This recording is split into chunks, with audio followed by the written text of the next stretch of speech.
ciudad de Villena fue persona muy señalada don Sancho García de Medina, maestre de escuela que fue de la Catedral de la Santa Iglesia de Cartagena, que edificó la muy grande, costosa e alta obra de piedra labrada, la cual iglesia que está dentro de lo cercado de la dicha ciudad, su invocación del bienaventurado apóstol Sor Santiago, y la dotó y erigió en ella 10 beneficios, los cuales 10 beneficios cotidianamente a coro entonan y exercitan y dicen las horas canónicas, y en ejercicio de predicación y en leer gramática y tener capilla. Don Sancho de Medina tiene, y quizás sea lo primero que haya que resaltar, don Sancho de Medina tiene una idea muy clara. Hay que hacerle una habitación digna, decía él, a Dios. Y por eso se plantea la construcción de esta monumental iglesia de Santiago. Y empieza pues a hacer todas las gestiones oportunas para poder conseguirlo. Su relación especial posiblemente con el Papa le facilita todas estas gestiones y comienza la edificación de esta iglesia. La iglesia de Santiago es el gótico, digamos, última etapa prácticamente del gótico, pertenece al gótico levantino. Bueno, tiene una estructura, pues, no sé, muy especial porque, de hecho, en la diócesis entonces de Cartagena a la que pertenece Santiago no hay ninguna otra iglesia de este estilo y de estas características. Y don Sancho de Medina, su idea principal es tratar de hacer que esta iglesia se convierta, y él hace toda la presión que puede, se convierta en un futuro próximo en catedral. Esa es su idea fundamental, y por eso la grandiosidad del templo. El Papa Alejandro VI erige el arciprestazgo de Villena en beneficio perpetuo, gracia que otorgó en diciembre de 1492. Dicho arciprestazgo se cambia más tarde en dignidad arcedianal y a los 2 beneficios existentes se añaden otros 10 perpetuos. En 1511 Sancho de Medina acepta esta dignidad, de la cual toma posesión siendo el primer arcediano. Además, fue adjudicado a este arcedianazgo tierras de heredamiento y una porción de congrua, así como otros emolumentos.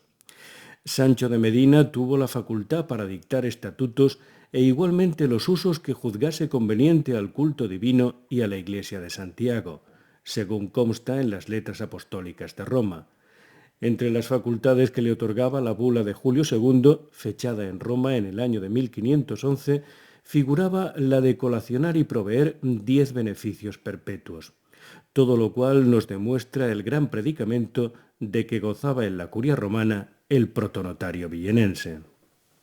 El Papa Alejandro VI es valenciano y por lo tanto no es difícil que pasara por estas tierras, pero se cuenta que en uno de estos viajes del Papa se encuentra con un niño que va con poca ropa y con cierto frío, en una época de cierto frío, y le dice y le pregunta al niño que si no tiene frío.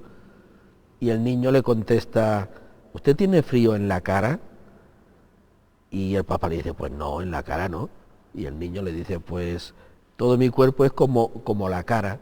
Es decir, estaba tan acostumbrado que no tenía frío. Dicen, ya digo, esa leyenda urbana, ¿no?, que este niño se convertiría después en alguien famoso, porque bajo la protección del Papa, al que le cayó simpático, pues consiguió estudios y una posición, digamos, digna. Y a partir de ahí, claro, esa relación tan personal con el que será este gran Papa, Alejandro VI. Ya con el título de primer arcediano de Santiago y con la facultad de disponer de los réditos y productos de los beneficios y capellanías, Sancho de Medina, el 4 de julio de 1519, redactó unos estatutos por los que habría de regirse el cabildo del recién creado arcedianazgo, reflejados estos en el Liber Fundamentum Ecclesiae Saenetii Jacobi de Villena, escrito por don Sancho en Roma.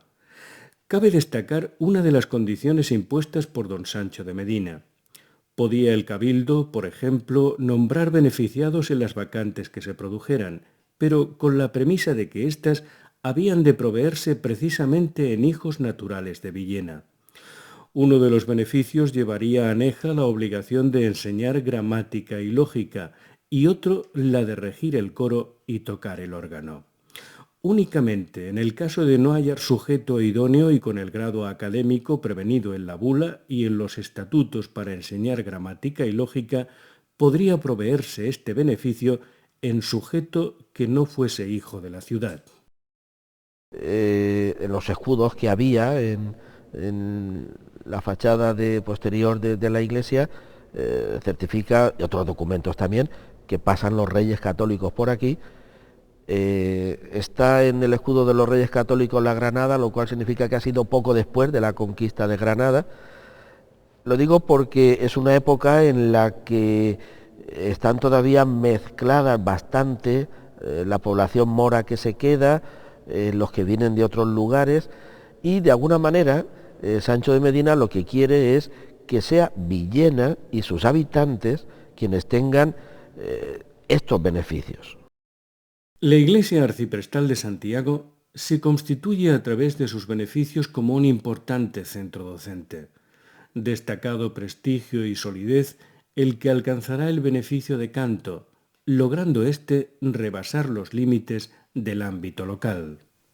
La escuela de canto de Villena, el beneficio de canto de Villena, pues llega a una altura considerable. Hay documentos que nos hablan de que no solamente iban a pueblos de alrededor a tener su actuación, sino que además cobraban, es decir, no es que iban así por gusto, no, es porque se les llamaba para las fiestas mayores, para las fiestas patronales, y tenían, diríamos ahora, un caché, tenían su autoridad, su prestigio. El Renacimiento se considera un tiempo dentro de la historia de Europa como excepcionalmente brillante y renovador en el mundo de las artes. Europa vive la era de los descubrimientos geográficos y las conquistas ultramarinas, y aunque el origen de este movimiento se sitúa en las cortes y repúblicas italianas que gozaban de cierta estabilidad política y económica, la fuerza de su influencia muy pronto traspasará sus originarias fronteras. Villena, nuestra ciudad, no es ajena a esta nueva corriente, siendo la puerta de entrada de este movimiento artístico en la región valenciana, siendo sus principales exponentes Jerónimo Quijano y Jacobo Florentino. Este último fallecido en Villena el 27 de enero de 1526. Es de admirar la enorme sensibilidad cultural de aquellos ilustres villenenses del Renacimiento, puesta de manifiesto en la fundación del magnífico templo y la creación de la capilla musical del mismo, y la erección de la mansión de los beneficiados magistrales de Santiago, hoy Palacio Municipal. Empiezan a surgir grandes obras musicales y la polifonía religiosa es algo muy importante. Naturalmente dentro de la celebración litúrgica y fuera. Pero fundamentalmente estas capillas, beneficiados del canto, no solamente de música cantada, sino de música interpretada, órgano y otros instrumentos que existían entonces, y todo tenía que formarse dentro de esta capilla de canto. Brillante y renovadora etapa por la que atravesarán la cultura, el arte y las letras europeas en los siglos XV y XVI. Nacía en nuestra ciudad Ambrosio Cotes, el presbítero Ruy Piñero de Gandía, que en 1581 confiesa tener 50 años de edad, dice en su declaración para las pruebas de genealogía que asistió a los desposorios y velaciones de Francisco Cotes con Isabel Sánchez en la iglesia de Santa María, y que a ruego de ambos fue compadre en el bautizo de Ambrosio Cotes, suponiendo al padrino una edad de 20 o 25 años cuando se celebró el bautismo. Tuvo que nacer su ahijado en el año 1555. No hay posibilidad de encontrar la partida de bautismo porque el primer libro de registro de la iglesia de Santa María data de 1566. Es decir, Ambrosio Cotes está así demostrado, su familia vive y pertenece a Villena. Él de pequeño comienza a formar parte de esta escuela de música que hemos nombrado, comienza a destacar, llegará a ser un personaje muy importante. Indicábamos que entre los 10 beneficios perpetuos instituidos en la Iglesia de Santiago por su fundador don Sancho García de Medina, figuraba el de maestro de capilla, una de cuyas funciones, y no la menos importante, era de educar a 6 infantes de coro que eran elegidos entre niños bien nacidos, de buenas facciones y de padres que no ejercieran oficios viles. Los 6 eran privilegio de unas pocas catedrales de España. Condiciones estas debía reunir el niño Ambrosio Cotes, a quienes nos imaginamos rubio y bien parecido. Su linaje entroncaba por todas sus líneas con familias prestigiosas y acomodadas de Villena y de los pueblos valencianos de los alrededores. Su bisabuelo por parte materna, don Ginés Sánchez, hombre de calidad que había desempeñado los cargos de alcalde y regidor de Villena a finales del siglo XV. Su abuelo paterno, Francisco Cotes, hombre de gran fortuna que desempeñó durante largos años el cargo de justicia en la población de Fuente la Higuera. Su abuela paterna, doña Beatriz Navarro, pertenecía a una de las más distinguidas familias de Mogente. Todo ello, independientemente de sus cualidades naturales para el canto, le hizo ser un firme candidato a ocupar un puesto en el reducido grupo de infantes de coro o seises. Cuando el muchacho se encontró en disposición de estudiar, ingresó en el Colegio de Teatinos, centro de estudios según Jiménez Rubio. La iglesia de Santiago y la casa abadía serán los lugares donde desarrollará su actividad como docente. En ellas afianzará su vocación al servicio a Nuestro Señor como clérigo y como compositor. Su talento como compositor le lleva a temprana edad a obtener el magisterio de maestro de capilla. Como clérigo de la Iglesia de Santiago, estará autorizado a la firma de documentos en representación del obispado, como así lo demuestra su firma en el documento de compraventa de la Casa Abadía al entonces Concejo de Villena para ubicación de la Casa Consistorial o Ayuntamiento. La atención se dispara en todas direcciones y unas cosas se enlazan con otras. Eso es lo que sucede. Voy a poner un caso. Estaba estudiando la evolución del edificio de Santiago, las vicisitudes de Santiago, no, del ayuntamiento. Resulta que la iglesia vendió esas casas que eran suyas, se las vendió al ayuntamiento para tal. Buscando papeles me encuentro pues la escritura de compraventa. Y allí me veo las firmas de todo el cabildo eclesiástico y el cabildo seglar. Y en el cabildo eclesiástico me leo en la firma Ambrosio Cotes. Caramba. Es lo que digo. ¿Cuántas gentes habrá pasado por ahí? Habrá leído eso y no le ha llamado la atención. Pero yo, que era aficionado a la música, sí que sabía que había un gran músico que se llamaba Ambrosio Cotes. Digo, ¿será posible? Y me lo veo aquí en la iglesia de Santiago. Desde 1573 hasta 1581, Cotes permaneció al frente de la Capilla Musical de Santiago.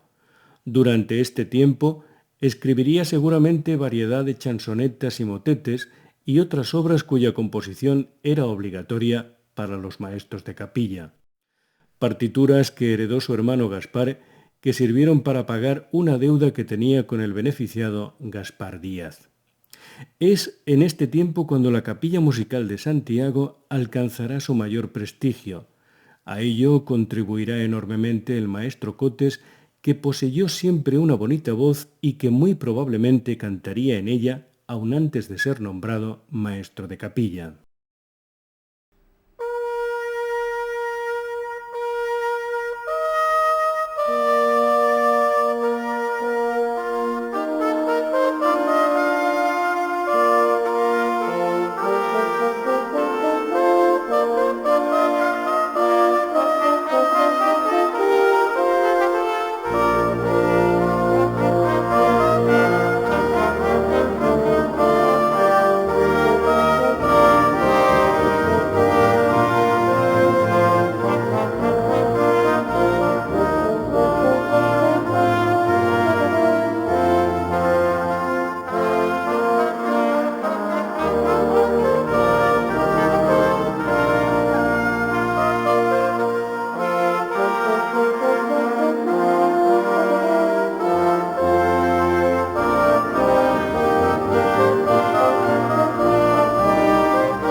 La fama del compositor villenense debió de rebasar los límites de su ciudad, pues en el año 1581 obtiene en propiedad el magisterio de la Real Capilla Granadina, una de las más importantes de España en aquella época. 15 años son los que permanecerá en Granada como maestro de capilla. Tenía Cotes a la sazón 30 años. Joven, innovador, no fueron vistos con buenos ojos condiciones tales por quienes se sintieron desdeñados de sus funciones con el nombramiento del joven músico. Francisco Fernández Palero desempeñaba en dicha capilla el cargo de organista. A ella también pertenecía Pedro de Soto, sochantre y tañedor de monocordio. Tanto el uno como el otro recibieron de muy mala gana el nombramiento de Ambrosio Cotes como maestro de capilla por el Cabildo granadino. Lejos de corregirse estas reticencias, el paso del tiempo no hizo más que acentuar las diferencias entre el maestro y sus correligionarios. Una conjura fue fraguándose en torno al maestro. Las envidias, mentiras y calumnias vertidas sobre Cotes hicieron que en el año 1591, con motivo de la visita del obispo don Juan de Moscoso, iniciase la instrucción de un proceso compuesto de 24 cargos referentes en su mayoría a cuestiones de disciplina. Donde más claro se ven el resentimiento y los celos profesionales de sus oponentes es en el terreno puramente musical. En el cargo número 23 se le achaca, por ejemplo, que si en Facistol se descuidan y yerran los cantores, los trata mal de palabra y se descompone con voces muy altas que oyen abajo en el altar mayor. Y cuando se canta algún tercio, echa sobre él una cuarta voz en falsete que es cosa mala y abuso que en ninguna iglesia de España se hace. Uno de los testigos de descargo, el valenciano Nuflo Ferrer, que se declara muy aficionado a la música, es bastante expresivo a este respecto. Dice que el maestro tiene de sí propio muy lindo falsete, lo cual es de buena habilidad y no lo saben hacer todos los de su arte, y por esta razón no se usa en algunas partes e iglesias, y todos los de la capilla gustaban mucho de esta habilidad, excepto Pedro Ruiz Puente, Palero y los demás, a quienes pesaba que el maestro hiciera aquellas habilidades y tal lo mostraban por el rostro. Otra serie de cargos se refieren a las debilidades femeniles de nuestro compositor. Aquí los descargos son más débiles, y casi no puede ocultarse la evidencia de que durante cierto tiempo hubo estrechas relaciones entre el maestro y cierta dama soltera de la sociedad granadina. El proceso al que vio sometido debió de sobreseerse. Cotes siguió desempeñando durante más de un lustro su magisterio en la capilla granadina. Después de 15 años de estancia en la capital andaluza, aun habiéndose granjeado fama y excelentes amistades, tal vez cansado y un tanto enfadado por las imputaciones a las que se vio sometido, junto a una considerable merma en su estado de salud, decide desplazarse a Valencia para solicitar la plaza de maestro de capilla y ejercer su magisterio en la Catedral Metropolitana Valenciana. El hecho de que Cotes no fuera dificultado en su carrera, sino más bien ascendiera sucesivamente a los magisterios de capilla de las catedrales de Valencia y Sevilla, habla por sí mismo de la inanidad del proceso. Indiscutiblemente la valía de Cotes no tiene parangón en ese momento. Ahora tiene la poca suerte de ir a Granada después de Guerrero. Y Guerrero tiene la suerte de que en Venecia le publican las villanescas, que son obras en castellano y que lógicamente encajan más en el ambiente renacentista que no las obras latinas. Entonces él queda un poco oculto en ese segundo lugar, diríamos, no oculto porque sea segundo lugar, sino porque viene después de otro que ha tenido la suerte de ver las obras publicadas en Venecia, lo cual para él es un hándicap. Pero ¿por qué sale él de Granada? Pues yo creo que es muy sencillo. Cotes es de Villena. está claro, ¿no? Es valenciano, aunque colindante. Pero por muy colindante que sea, ¿quién no ha visto la entrada de moros y cristianos de las fiestas de Villena? Pues quien conoce aquello sabe que los villanenses tienen eso en la sangre y que Cotes también lo tendría, indiscutiblemente, y no tendría, pues, a pesar de ser Granada, no tendría la idiosincrasia granadina. Entonces, si a eso le sumamos esos procesos que no vamos a entrar, si son más o si son menos, si son históricos, no sé. Lo cierto es que hay unos procesos. Y el hombre ya no estaría a gusto. Y diría, pues, ¿cómo me quito yo este San Benito de encima? Pues me voy, sencillamente, y me voy. Y entonces sabe que aquí está la vacante de Ginés Pérez, se lo han llevado a Orihuela. Le han ofrecido una canonjía en Orihuela. Y entonces dice, pues esta es la mía, marcharme a la Catedral de Valencia. Y se ofrece aquí. Y el Cabildo le acepta sin más, sin ponerle ninguna pega. Y además, ojo, esto es muy importante, además, abonándole los dispendios del viaje de Granada a Valencia. Esto nos pasaba todos los días.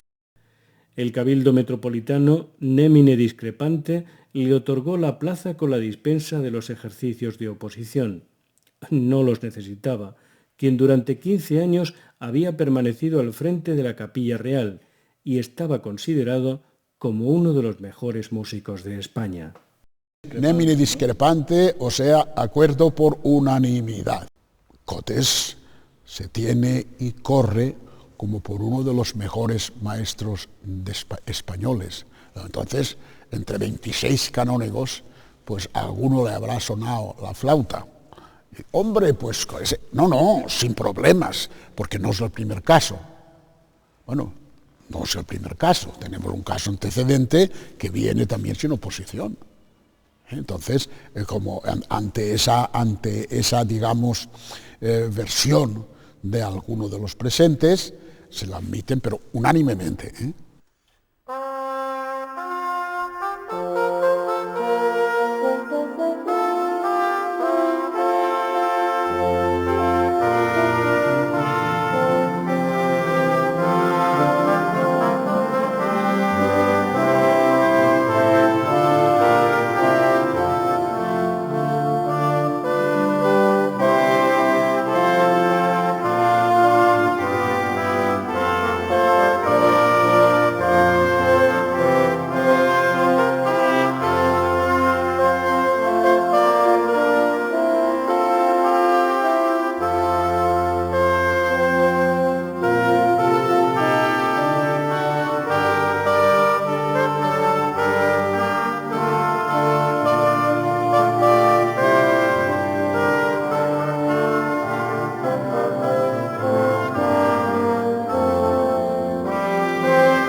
Se obtuvo la unanimidad del cabildo, no solo en lo que respecta la idoneidad para el desempeño del cargo, sino también por lo que se refería a la probidad y buenas costumbres del aspirante. Los capitulares valencianos ignoraron el proceso al que fue sometido en Granada o no le concedieron la importancia que sus promotores pretendían. Prueba evidente del interés del cabildo en que Cotes estuviese al frente como maestro de capilla de la Catedral Valenciana fue el salario que se le asignó, el más alto otorgado a un maestro de capilla en esta catedral en todo tiempo. Hay que tener presente que, en fin, aquí hubo maestros muy interesantes y dejaron un gran repertorio. Cotes no deja gran repertorio. Cotes deja la misa de Adviento y Cuaresma. En Valencia la Cuaresma tenía un carácter especial, tenía una solemnización que no era ordinaria, y entonces él, acudiendo a ello, escribe la misa de Adviento y Cuaresma o misa de Plagis, o misa de los días que sean de pasión, los días de pasión o misas de Adviento y Cuaresma. Y esa es la obra principal que él tiene aquí. Pero es curioso que en el Patriarca también deja obras. Luego hay un señor que copia, y es cuando deja esos motetes en el Patriarca. Entonces, claro, aquí la principal colaboración de Cotes para mí es la misa de Adviento y Cuaresma. Es una gran misa, a 5, que tiene una particularidad muy importante,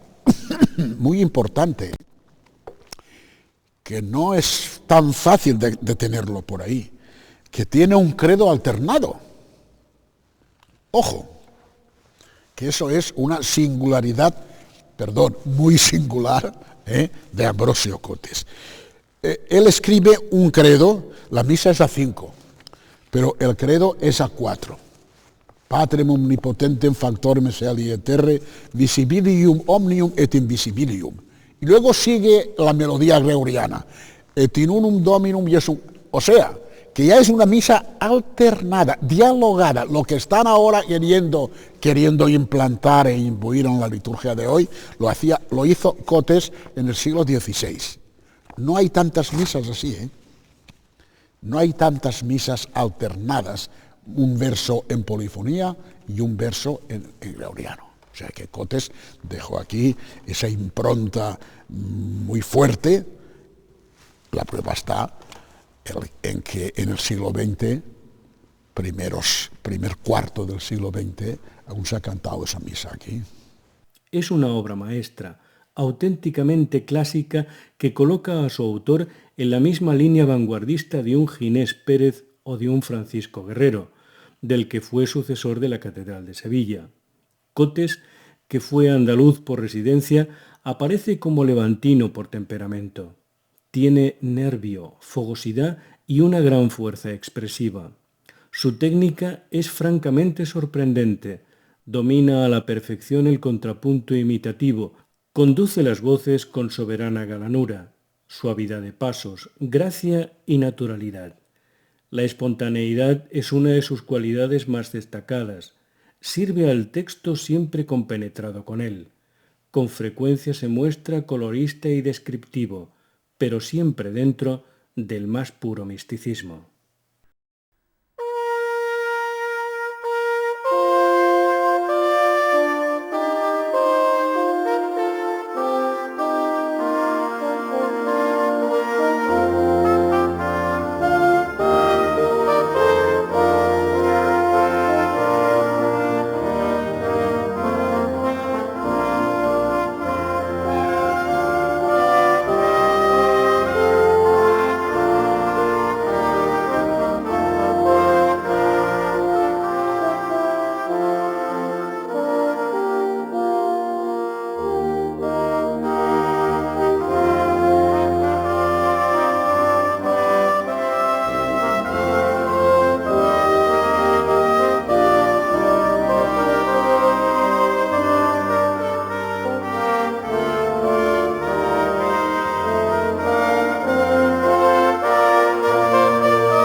los 4 años de su toma de posesión y de servir mal que bien su plaza, solicitó del Cabildo valenciano su jubilación, alegando un recrudecimiento de sus achaques y una extrema dificultad en su visión que apenas le permitían distinguir la escritura.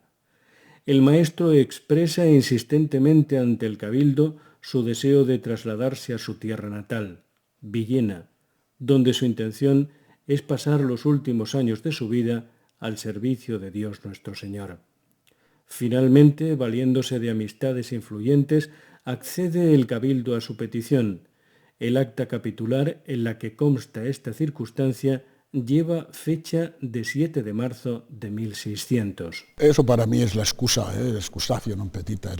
Eso que no ve los caracteres, pues vamos a dejarlo estar, porque claro, eso, en fin, si no hubiera los caracteres, no se hubiera podido ir a Sevilla. Lo que pasa es que él aquí ya no se encontraba a gusto. Luego, ojo, que él tenía aquí a su cargo los infantillos.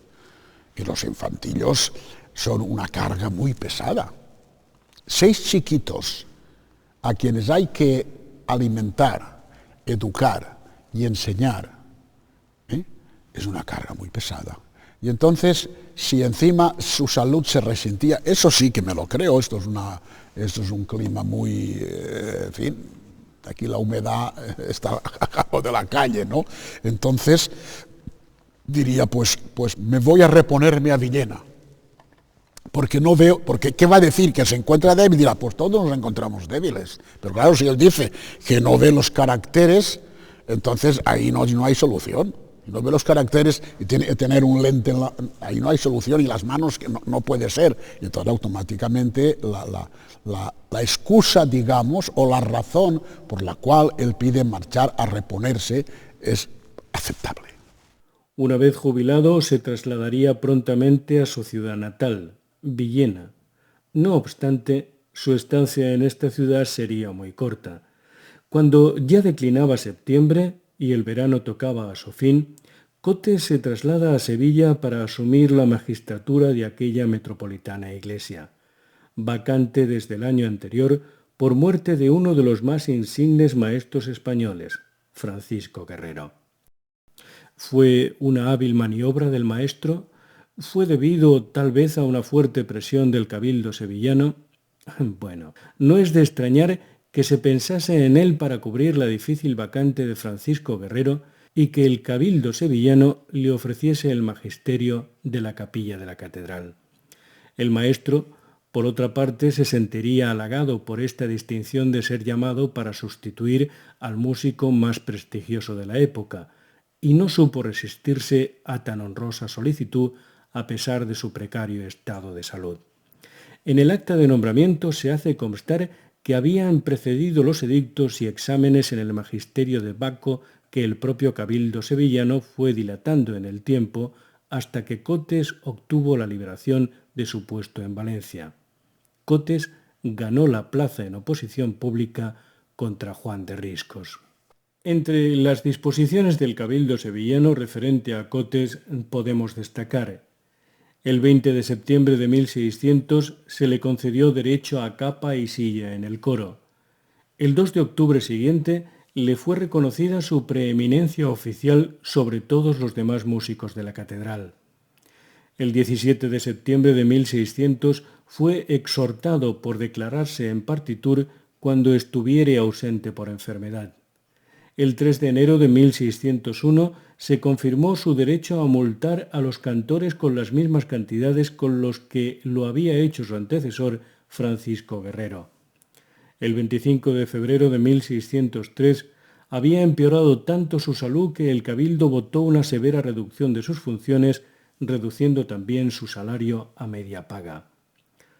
Después de discutirse ampliamente en cabildo si convendría o no liberar a Cotes del cuidado de los niños a causa de su delicada salud, y cuando han decidido encomendarlos precisamente al licenciado Francisco Compán, sobrino de Cotes, al que han examinado previamente sobre su capacidad, fallece el maestro. Stevenson afirma que Cotes falleció el 9 de septiembre de 1603, pero en nota remitida por el que fue mayordomo de la catedral, don Pedro Botor, Se nos dice que en el libro de las entradas de señores beneficiados de esta Santa Iglesia, tomo 1, folio 74 vuelto, se encuentra la siguiente noticia. Sucedió a Francisco Guerrero, Ambrosio Cotes por maestro de capilla por nombramiento del Cabildo. Gana desde el 22 de septiembre de 1600 y falleció en el 8 de septiembre de 1603. Tendría a la sazón 55 años y tras de sí una intensa y accidentada carrera musical que le llevó a ocupar algunas de las capillas musicales más importantes del país. Estuvo a la misma altura que los grandes compositores polifonistas de su época y mereció el elogio del genial Lope de Vega, que en su Auto del Hijo Pródigo canta a las glorias musicales del momento y le cita entre los mejores. Habla doña Ana Zuazo y canta, que todo encanta cuanto canta y habla. Puede doña María de los Cobos mover las piedras otra vez en Tebas. Con las perezas singulares hombres, y Sassi vive por la tecla insigne, y en la música riscos, cobo y cotes.